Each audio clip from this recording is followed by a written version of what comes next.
بسم اللہ الرحمن الرحیم۔ السلام علیکم۔ ایک بادشاہ کو جنگل میں سفر کرتے ایک سانپ نے ڈس لیا۔ شہی طبیب اپنے تمام تر کوششوں کے باوجود زہر کو جب بادشاہ کے جسم میں پھیلنے سے نہ روک پایا تو زاروں قطار رونے لگا۔ اتنے میں ایک درویش سا شخص وہاں آیا۔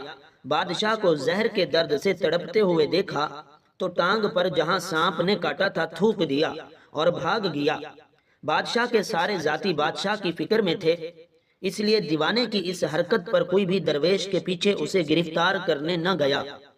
شہی طبیب نے تھوک صاف کرنے کے لیے ایک رومال پکڑا اور بادشاہ کی زہر سے نیلی ہوتی ٹانگ پر سے تھوک صاف کرنے لگا، مگر پھر حیران ہوتے ہوئے رک گیا۔ اس نے انگلی سے تھوک کو سانپ کے ڈسے پر اچھی طرح سے مل دیا، جس سے فوراً ہی زہر کا اثر زائل ہو گیا۔ بادشاہ ہوش میں آئے اور جب انہیں درویش کی تھوک کے قصے کا پتہ چلا تو بادشاہ نے فوراً حکم دیا کہ اس درویش کو فوراً ڈھونڈ کر حاضر کیا جائے۔ سپاہی چاروں طرف پھیل گئے اور تھوڑی ہی دیر میں درویش کو ایک درخت کے نیچے پا لیا اور پکڑ کر بادشاہ کے سامنے پیش کر دیا۔ بادشاہ نے ادب سے درویش سے کہا، ہم گنہگاروں کی آنکھ آپ کو پہچان نہ سکی، جس کے لیے میں معذرت چاہتا ہوں۔ آپ سے درخواست کرتا ہوں کہ میری طرف سے یہ قیمتی پوشاک اور عربی گھوڑا قبول کیجیے۔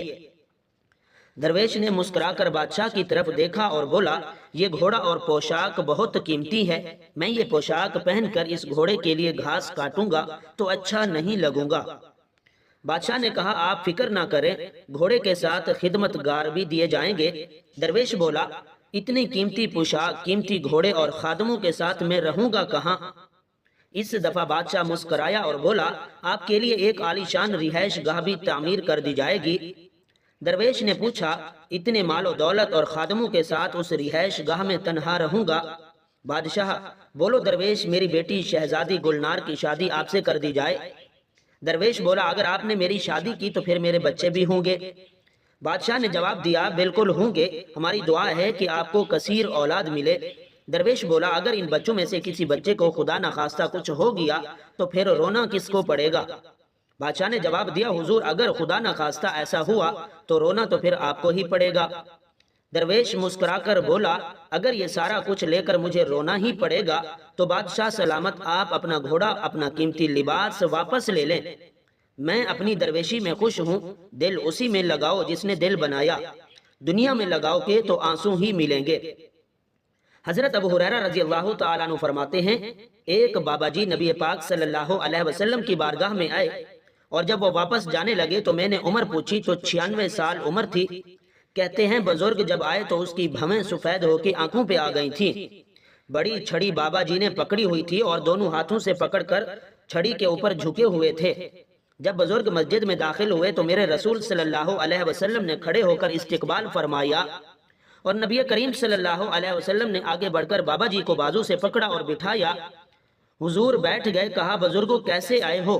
کہتے ہیں وہ بابا جی جب بات کرتے ہیں تو آنکھ کھول کے پہلے حضور کا چہرہ دیکھتے، پھر وہ بات کرتے۔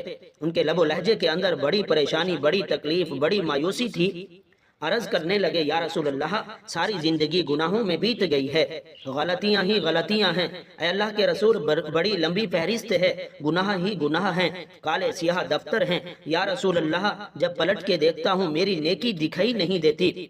حضور، اس عمر میں آپ کا ایک صحابی ملا ہے، اس نے بات سمجھائی ہے تو تھوڑا خیال آیا ہے، لیکن یا رسول اللہ اب میرا وجود بیکار ہو گیا ہے، بوڑھا ہو گیا ہوں۔ بزرگ نے 3 باتیں کہیں اور بڑی نرالی کہیں۔ کہنے لگے، یا رسول اللہ اب تو میری کمر بھی سیدھی نہیں ہوتی کہ میں نماز ہی صحیح ادا کر سکوں۔ یا رسول اللہ میرے اندر طاقت نہیں کہ میں محنت مزدوری کر کے صدقہ اور خیرات دے سکوں۔ یا رسول اللہ اب میں تلوار لے کر جہاد بھی نہیں کر سکتا۔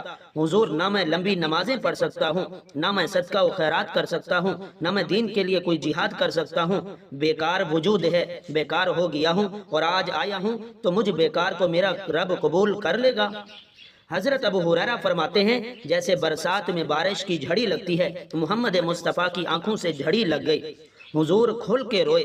حبیب پاک صلی اللہ علیہ وسلم نے فرمایا، بزرگوں بڑے مجاہد ہیں، دین کے لیے جہاد کرنے والے، رب کریم کو آپ کی تلوار کی اتنی حاجت نہیں، اور فرمایا اس کے خزانے کوئی خالی تو نہیں کہ آپ بھی گویا صدقہ دو گے تو بھرے جائیں گے۔